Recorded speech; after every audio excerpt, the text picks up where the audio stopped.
What is going on, people? It is your boy Sven D bringing you Sven D's Subscriber Sunday at 4:52 a.m. on a Sunday morning.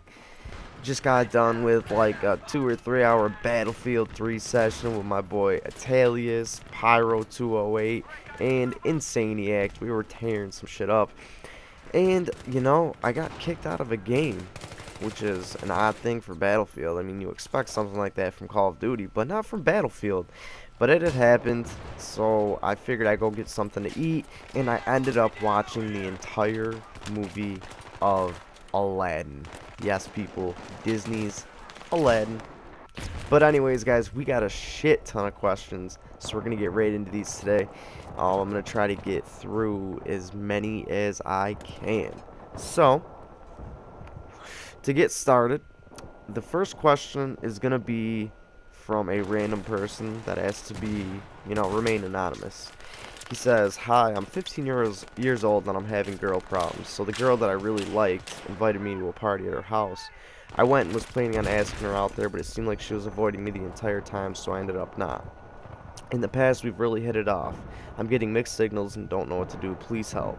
First off, I'm definitely going to say, do not feel as if you're the only person that this has happened to. This has happened to probably, it's probably happened to a lot of people that are watching, or it will happen to a lot of people that are watching, or it's currently happening to a lot of people that are watching.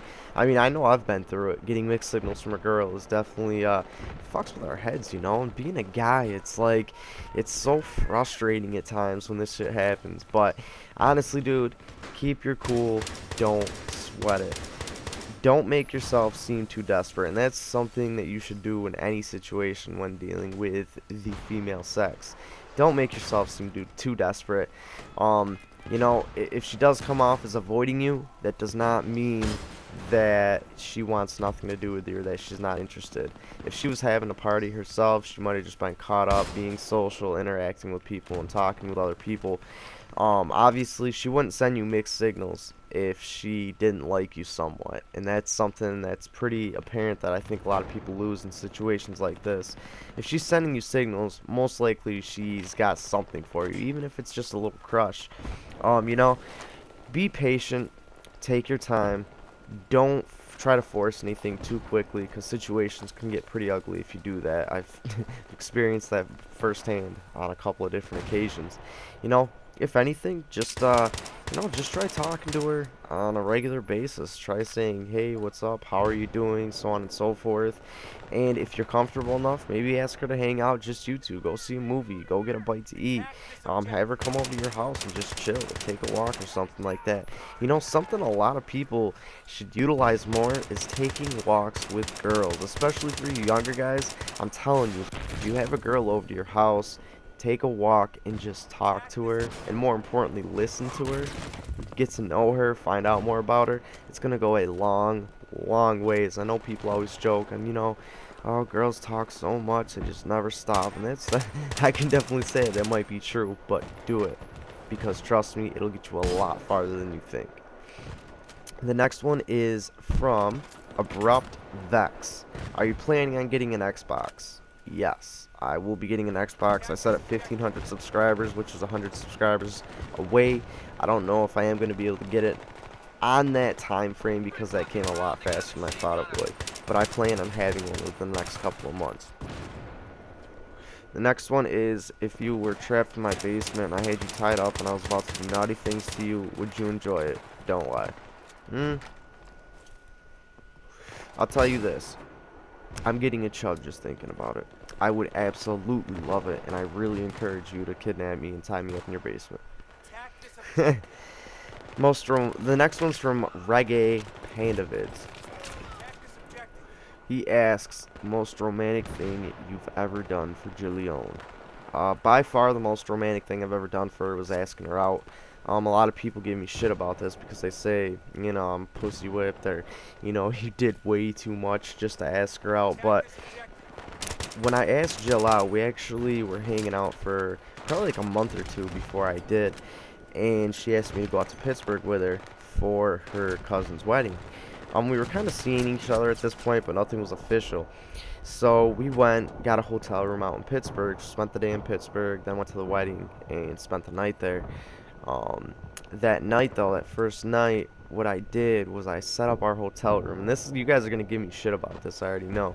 But I did the whole thing with rose petals all over the hotel room. I set up candles everywhere, and I put a ring on the bed. And this is where a lot of people give me shit for. Like, you gave this girl a ring to ask her out. That's something you're supposed to do to propose. Especially with the roses and the candles and shit like that. And let me tell you, I fell hard for Jill. I fell extremely hard. I probably have never fallen this hard for a girl in my life.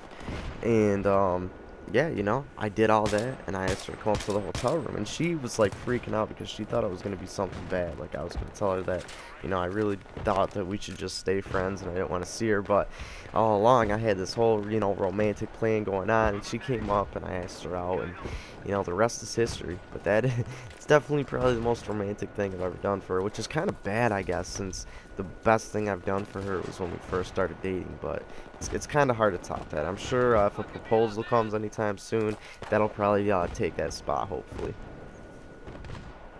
The next one is from Sensitive HD. He asks, if you could visit 5 countries in the whole world, which ones and why? I don't know about 5. I'm sure there is 5, but I would say first one would be, you know, this isn't a country, but I would say the Bahamas.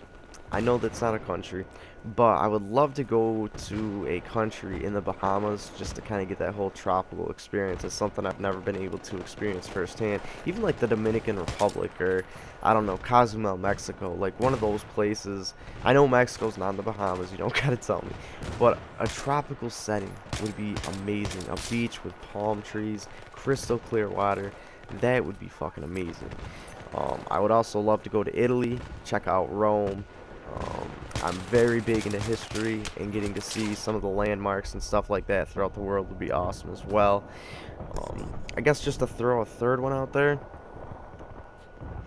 you know, I'd almost want to say Africa. I know it's probably weird because of all the poverty and shit over there, but I think it would be pretty cool to go out there and, like, you know, go on one of those wildlife tours where you get to see lions and tigers and elephants and shit like that. I think that would be pretty badass. The next one is from T-Shots GFX. Will you make a second channel or community channel called the Sven D Army? Something that is under wraps. There's a couple of subscribers that are actually helping me out with a project for the Sven D Army. I can't exactly say what, but I will tell you this. I'll just say a website. That's all I'm going to say. I'm going to leave it at that, and I'm going to let you guys form your own opinions, but an announcement will be coming in the near future about it. And his second question is, do you think you will ever be able to rely on YouTube as your only source of income? With what I'm doing now, no. Even if I was making a good amount of money, it probably wouldn't be enough to keep me satisfied. A lot of people have a misconstruity of how much YouTube partners make, even the big guys. And, you know, you'd have to be pulling in like Ray William Johnson, Freddie W, Nigga Higgett kind of views to actually make a, you know, very successful living off of YouTube.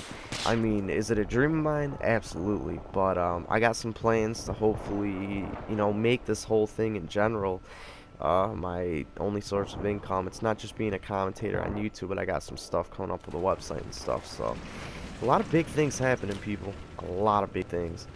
The next one is 4EMM. If you get Modern Warfare 3, how will you balance out the videos that you make of Battlefield 3 and Modern Warfare 3?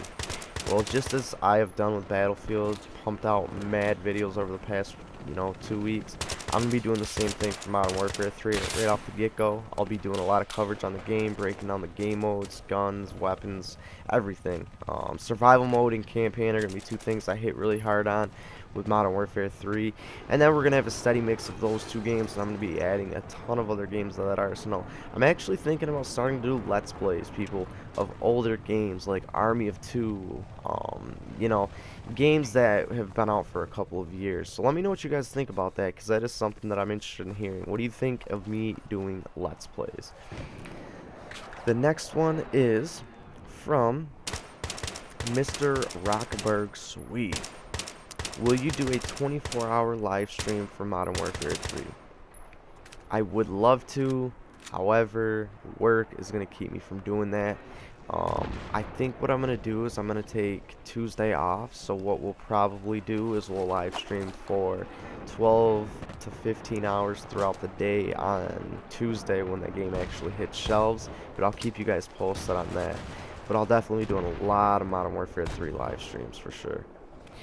The last one is from Isaiah. You know Isaiah, people.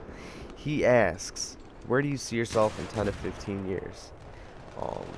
You know, I definitely have a dream that is, I would say, evolved over the past over the past few months of having my own company that deals with gaming. I want it to be like a gaming media website, not like Machinima, not like VidThru, not like IGN. There's a lot of stuff that I'm definitely keeping under wraps about this right now, but I have a lot of big plans to pursue a dream of mine that has basically blossomed because of this whole YouTube experience and from the experience that you guys have given me. So you guys, there's so many big things coming, way bigger than just getting a partnership on YouTube. And I mean, I have so many great things I'm excited to tell you guys about. It's just a matter of time. So I really appreciate you guys sending me your questions. Make sure you send me some more. And all you got to do is title the private message Subscriber Sunday. Please do, people. And I'm going to be doing a Modern Warfare 3 gearing up video, kind of talking to you guys about my experience leading up to that with the Call of Duty franchise. And I'm thinking about doing a live com actually with it, kind of doing a commentary on a topic while I'm actually playing. So it's going to be pretty funny. Be expecting a lot of that. Be expecting full coverage of Modern Warfare 3 and me definitely sticking with Battlefield 3 because that's a game I'm not putting down for a while. I also am thinking about picking up Skyrim, and definitely going to be getting upcoming games like Resident Evil. When that new Grand Theft Auto comes out, you best believe I'm taking fucking mad days off for that. There's a lot of different stuff, guys. We're going to be venturing out of the whole FPS genre that I've really hit on for a while now, and I'm going to be doing a lot of different kinds of games. So we're going to get this wrapping up, people. I appreciate you guys that stuck around for the entire episode, and until next time, people, it is your boy Sven D, and I will catch y'all later.